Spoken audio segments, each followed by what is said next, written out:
হায় আল্লাহ, রমজান মাস, মানুষ খালি পাঞ্জাবি কিনে, টুপি আর আতর কিছু ওই দেখে না। ভাই আমাকে একটা ভালো টুপি দেন তো। টুপি লাগবে ভাই? হ্যাঁ হ্যাঁ, ভালো ভালো টুপি আছে, দাঁড়ান আপনার আমি একটা দিতাছি। এই যে ভাই, এই টুপিটা দেখেন। হ্যাঁ ভাই, আপনি ভালো মানাইছে। হ্যাঁ ভালোই তো মনে হয় লাগতেছে। দাম কত এটার? রমজান মাস তো ভাই বেশি দাম রাখি না, 120 টাকা। কি এই টুপি 120 টাকা কইরা? আমার তো 3টা টুপি লাগবো। 60 টাকা কইরা হইলে 3টা টুপি দাও। ভাই 60 টাকা তো অনেক কম হয়ে যায়। আমি তো 60 টাকা কইরাই দিমু, দিলে দাও না দিলে নাই। এমনিও তো বেচে কিনা নাই, পেট তো চালাইতে হইব। ঠিক আছে ভাই, দেন। এই যে নেন 3টা। এই নাও টাকা। যাক, নামাজের সময় গেছে, নামাজটা পড়াই। ওই ছোট ভাই, আমার দোকানটা একটু দেখে রাইস। ঠিক আছে ভাই, যান।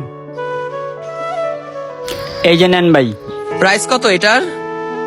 5,000। আচ্ছা ঠিক আছে, এই নেন কার্ড, এখান থেকে রাইখা দেন।